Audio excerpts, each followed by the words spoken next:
Bienvenue à toutes et à tous dans Conversation, une émission de Madame Figaro. Mon invitée aujourd'hui est actrice et metteuse en scène. Bonsoir Anne Consigny. Bonsoir Joseph Gaune. Comment allez-vous? Mais je vais très très bien parce que je suis invitée chez vous et ça me remplit de joie. Je suis très heureux de vous accueillir, surtout pour parler de ce seul en scène que vous mettez en scène d'ailleurs. J'ai envie de dire une adaptation, mais on va en parler plus précisément. Un barrage contre le Pacifique, un grand texte de Marguerite Duras, que vous mettez en scène et que vous jouez seul en scène. Donc. Mais avant d'en parler, j'aimerais bien vous poser ma question rituelle et savoir ce que ça fait d'être vous en ce moment. Ça fait quoi d'être Anne Consigny ces jours-ci? Alors la question est vraiment, elle tombe très très très très bien parce que justement ma vie a changé le 13 janvier à 20h. Et donc je m'habitue tout doucement à cette nouvelle Anne Consigny qui même change de tout. Que s'est-il passé? Bon, ça, c'est la vie personnelle, mais ce qui est fou, c'est que vous me la posiez alors qu'il y a un vrai...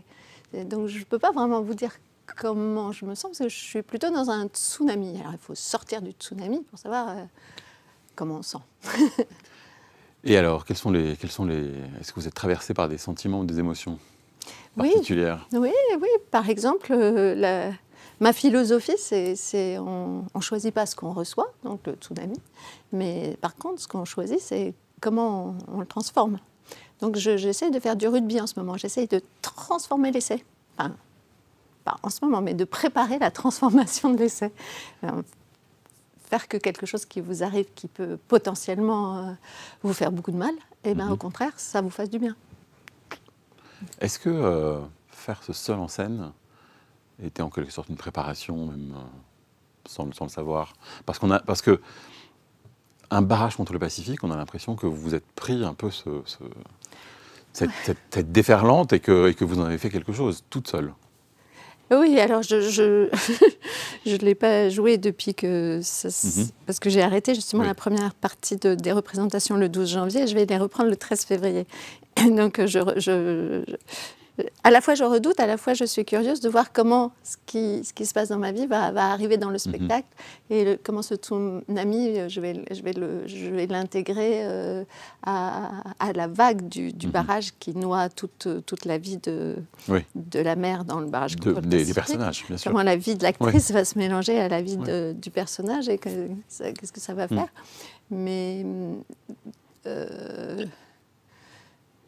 tout au long des représentations, je me suis toujours identifiée à la mer en pensant enfin, identifier, je ne sais pas si j'osais m'identifier moi-même. Je dirais que c'est plutôt, je pensais à une femme qui est une amie très chère, qui est arménienne et sur lequel j'ai fait un film, un documentaire qui s'appelle « Je prends ta peine », qui est une femme qui est vraiment seule face à tout. En Arménie, il n'y a pas de sécurité sociale, il n'y a aucune... Elle a perdu sa fille qui avait 26 ans, qui avait un cancer trop grave pour être soignée là-bas.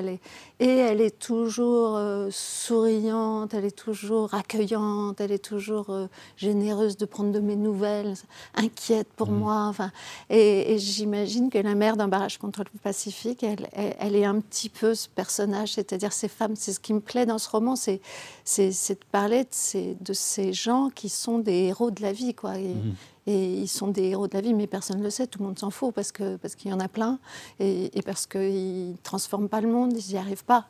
Mais qu'est-ce qu'ils luttent? On va en parler tout à l'heure, mais avant, j'aimerais bien qu'on regarde la photo. Vous nous envoyez plusieurs photos, on en a gardé une. J'aimerais bien que vous nous parliez un peu de cette photo souvenir. Qui est-ce? Je vous en ai envoyé, ça me touche que vous ayez choisi celle-là, je vous en ai envoyé genre 4 à peu près. Oui, c'est ça, 4 de diverses.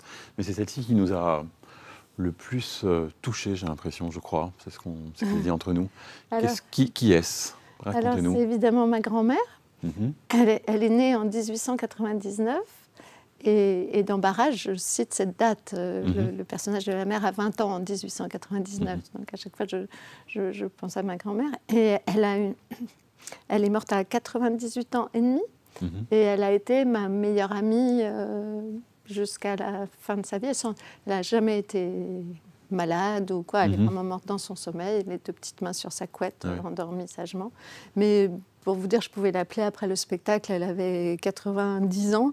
À 11h du soir, je lui disais, mamie, tu viens dîner avec moi, j'ai personne pour aller au resto. Pof, elle prenait un taxi, elle me rejoignait. Un jour, je suis partie au Portugal pour travailler pendant 6 mois et j'étais en voiture, j'avais ma voiture pleine à ras-bord. Et je me suis dit, tiens, je vais passer lui dire au revoir et lui faire un bisou avant de partir. Et donc je passe et puis elle me dit, attends, je vais t'accompagner à la voiture. Elle prend son sac à main, elle ferme la porte, elle va va avec moi jusqu'à la voiture. Puis elle monte dans la voiture, elle me dit, va jusqu'au périph', je prendrai un taxi. Elle avait 85 ans. Hein. Ouais. Je vais jusqu'au périph', elle me dit, va. Donc elle est allée avec moi jusqu'à Porto ou... Pas jusqu'à Porto, mais elle a été jusqu'à Tours, où là, elle avait une nièce qui habitait. D'accord. Elle est descendue à Tours et elle a repris un train. Et est-ce que vous avez le même sens de l'aventure ?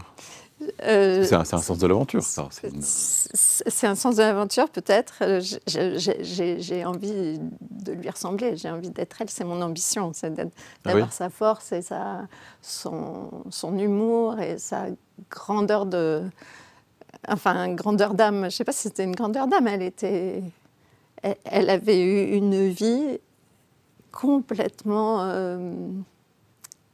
où elle aurait dû être détruite. Et au contraire, elle était là, elle a gagné, quoi. Ça a influencé votre force et vos goûts ? Quand elle est morte, pendant 15 jours, j'avais plus de force, j'étais vidée de ma vie. Et puis je me suis dit, comment je vais faire pour survivre à sa mort ? Et j'ai eu l'idée que j'allais la dévorer. Alors je la fais rentrer dans mon corps, je l'ai fait rentrer dans mon corps jusqu'à mes doigts de pied, mes doigts, mes cheveux et tout. Et je me suis dit, à partir de maintenant, tout ce que je vais vivre, elle le vivra aussi. On va le vivre ensemble. Vous l'avez absorbé ? Je l'ai absorbé. Vous avez absorbé votre grand-mère ? Et dans la seconde, j'ai plus le cafard. Je vous propose d'écouter un peu de musique. On va écouter, on va voir si vous connaissez, si vous reconnaissez, ou si ça vous dit quelque chose, si ça vous touche peut-être. On verra. D'accord. On écoute un premier morceau. D'accord.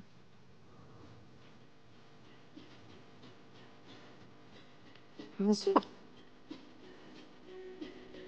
Bien sûr, mais... Qu'est-ce que c'est ? Vous savez, mes enfants, ils me faisaient faire des blind tests quand j'étais petite, quand ils étaient petits.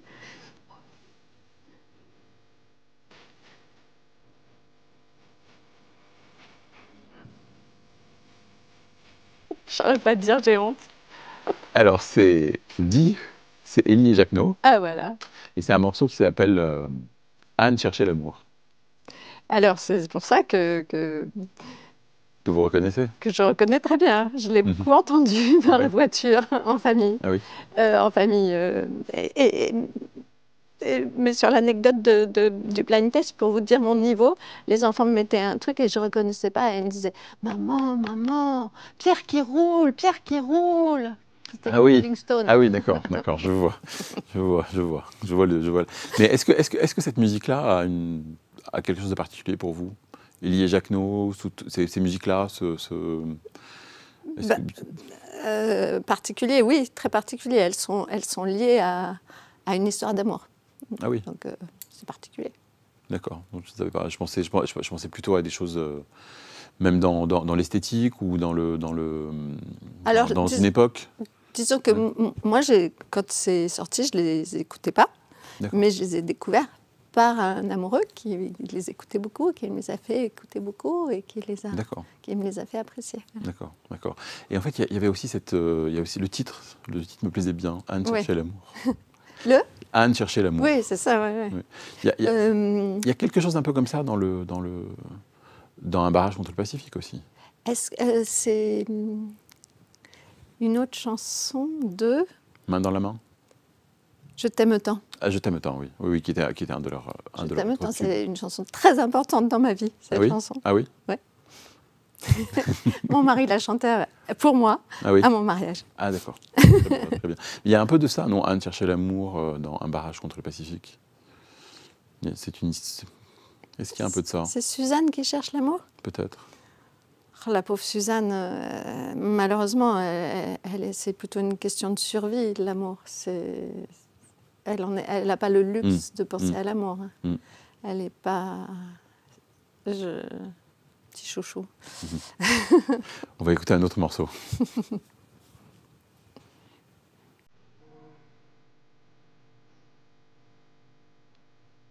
Bien sûr. Mais il me faut les paroles.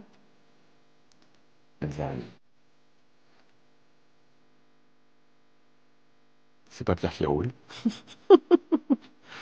C'est vraiment pas loin de vous.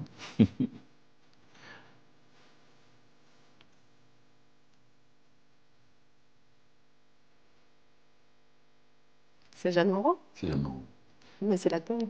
c'est India Song. Yes.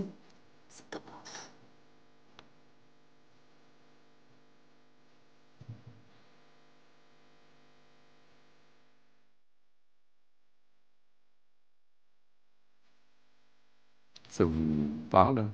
Bien sûr. Bah, c'est Duras, Mm. Je me demandais ce que Duras représentait pour vous. Est-ce que Duras, mais pas uniquement ses textes, mais aussi tout son univers, tout ce qu'elle a fait.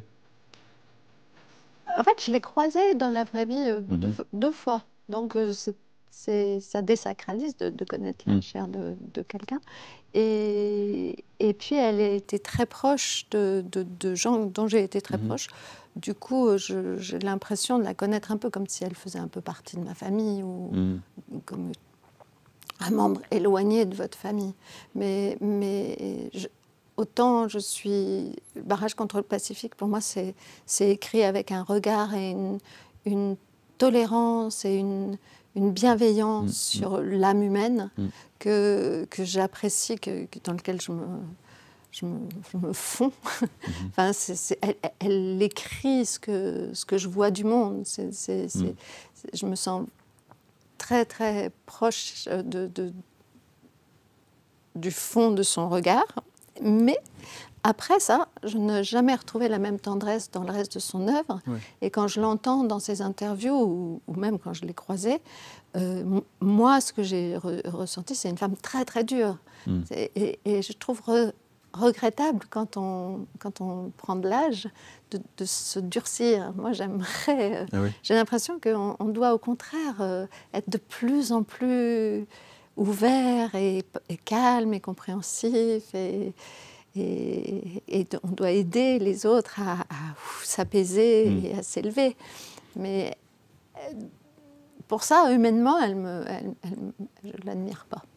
C'était un peu le fond de ma question, c'est-à-dire, est-ce que vous aurez pu travailler un autre de ces textes ? Et là, visiblement, non, c'est vraiment celui-ci, Ouais. ce texte-là qui a une portée... Il y a beaucoup d'autres textes qui sont très beaux, Les petits chevaux de Tarquinia, Oui. ou La Musica, ou Le Square. Enfin, il y a plein de textes que j'aime beaucoup. Mais celui-là, c'est étrange. Je l'ai découvert en l'apprenant par cœur. Je ne peux pas dire que je l'ai lu et j'ai eu envie de l'apprendre par cœur. Je l'ai appris par cœur et j'ai eu envie de le garder à cœur, quoi. Donc, pardon pour le micro. J'ai la sensation que je pourrais le jouer tout le restant de ma vie. Que je n'ai besoin que de ce texte-là, que c'est ce message-là que j'ai à dire au monde, que je suis sur Terre pour dire ça au monde.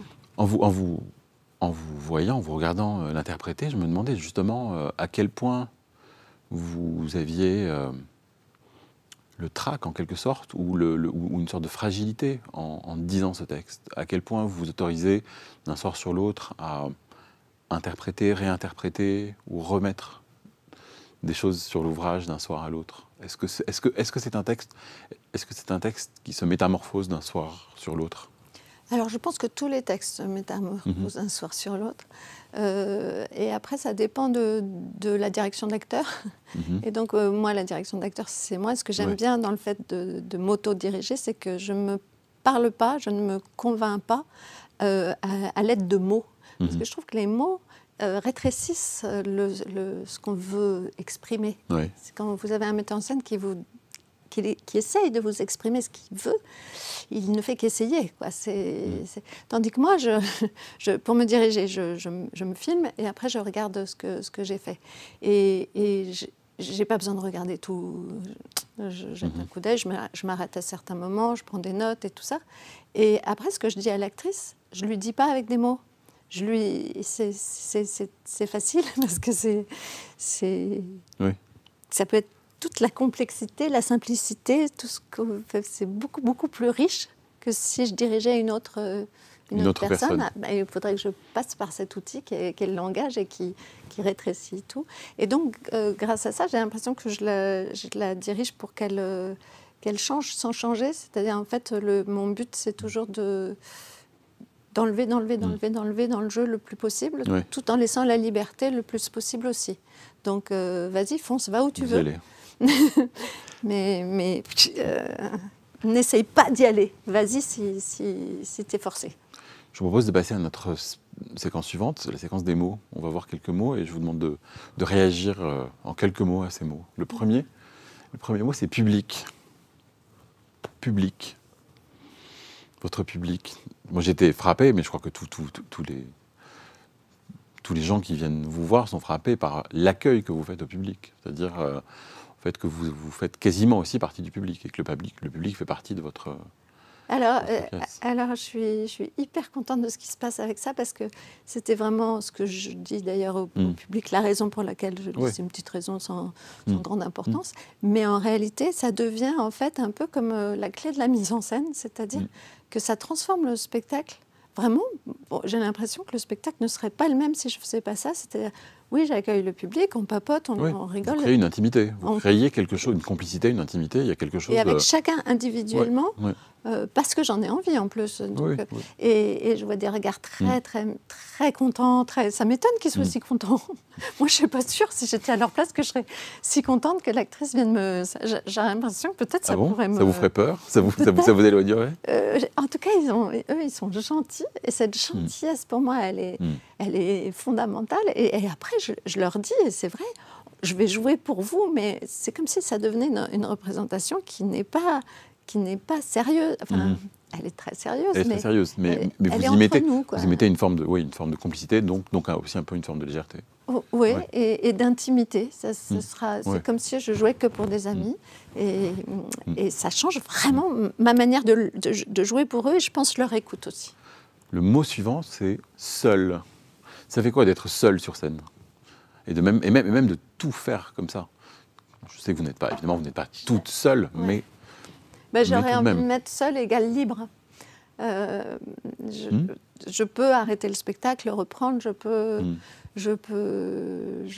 je ne le fais pas, mais j'ai toutes les libertés, je ne dérangerai personne. Et quand je l'ai monté seule aussi, à un moment, je me suis dit, par exemple, Duras, en fait, c'est de la commedia dell'arte. Et donc, cette liberté, c'est quelque chose que vous avez cherché longtemps? Mais non, je ne l'ai pas cherchée parce qu'elle est introuvable en fait. Vous ne saviez pas? À partir du moment où on est deux, on n'est forcément pas libre parce qu'on est... Ou alors parce que je suis trop respectueuse de l'autre, ou trop respectueuse, enfin, trop intimidée, ou trop emprisonnée par l'autre. Je ne me permets pas la liberté que j'ai seule. Le mot suivant, famille. Ouais, c'est ce qui est le plus sacré pour moi. Ouais. Il y a aussi, enfin, la pièce elle-même, enfin, le texte de Duras, c'est aussi un texte qui parle de ça. Ah bah oui, c'est le lien qu'il y a entre ces trois-là, la mère, la fille et le petit garçon, enfin le jeune homme, ils se parlent mal, ils sont grossiers, ils sont durs. On a vraiment l'impression qu'ils n'ont aucune connaissance de ce que peut être la beauté, la culture. On a envie à tour de rôle de les gifler. Oui, ils sont vraiment d'une pauvreté, ils ne sont pas que pauvres, on a l'impression presque qu'ils sont pauvres intellectuellement, quoi.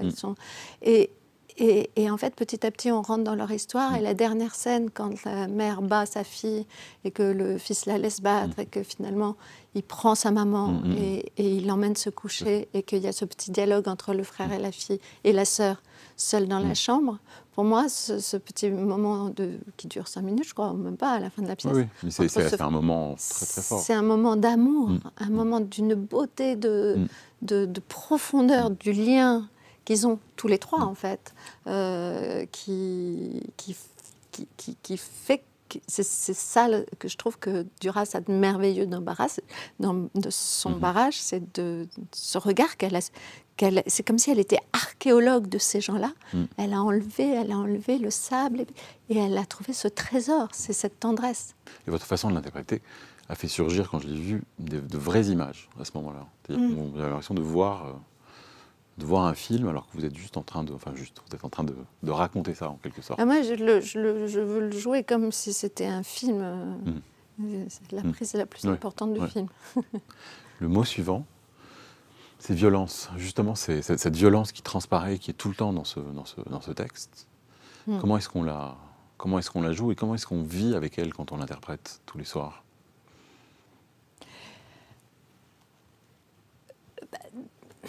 C'est une violence que je comprends, c'est une violence dont j'ai vu l'archet.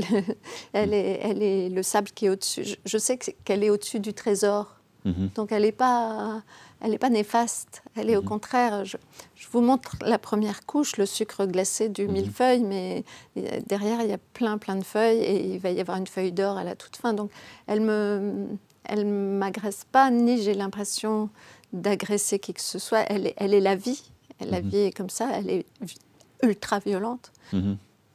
Et continuez à rester jusqu'à la fin du spectacle, vous verrez qu'il y a aussi la douceur dans la vie. Vous avez voulu arrêter le spectacle sur ça? Oui. Vous auriez pu aller plus loin? Oui, c'est la moitié du livre. Mais j'ai trouvé que c'était... Je ne sais pas, on verra. Vous allez faire une deuxième? Non, mais que cette fin, c'est les deux répliques du petit frère, je ne sais pas, on verra. Je trouve que c'est tellement un ado qui dit ça. C'est courageux de dire ça, je ne sais pas, on verra. Justement, le mot suivant, c'est continuer. Comment est-ce qu'on continue après Duras, après un texte comme celui-là, après cette performance? Eh bien, c'est une bonne question. Moi, ce que je continue et que je veux continuer à faire jusqu'à ma mort, c'est à le jouer.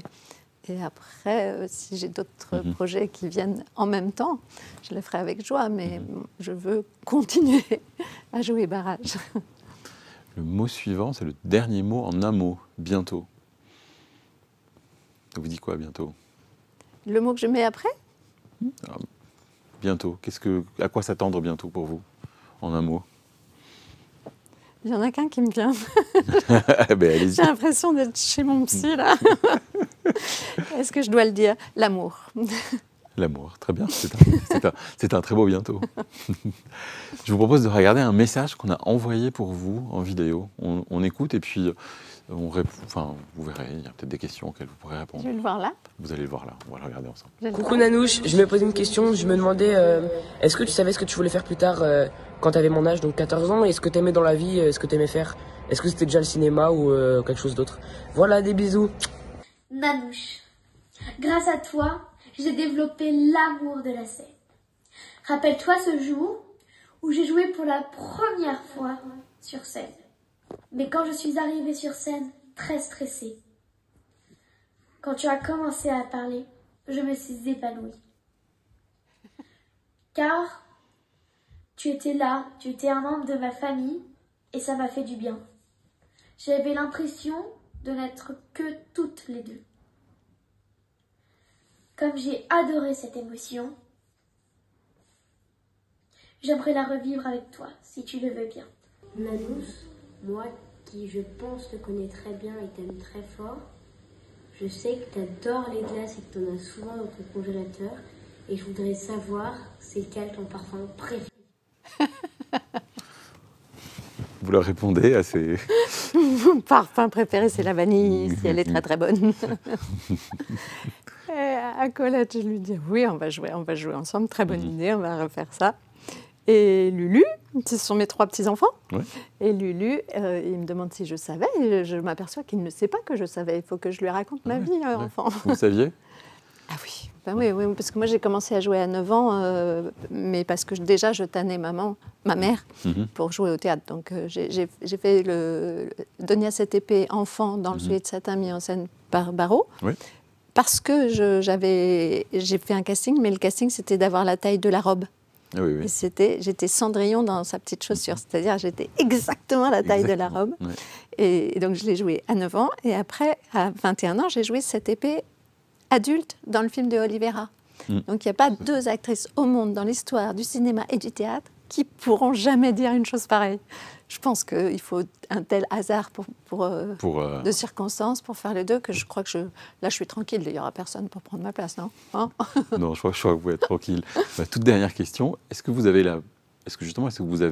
la vie dont vous rêviez quand vous rêviez de faire ce métier-là? Professionnellement, j'ai vraiment c'est bien au-delà, oui. Ouais. Parce que je me disais, actrice, j'y arriverais probablement pas, mais si je suis habilleuse ou ouvreuse, je serais dans un théâtre, je serais heureuse. Non, ouais, je suis complètement bien au-delà de mes espérances. Merci beaucoup. Merci à vous, c'était vraiment très touchant. Et merci. Je sais pas si c'était par hasard. Merci. Et merci de nous avoir écoutés et à la semaine prochaine pour un nouvel épisode de Conversation.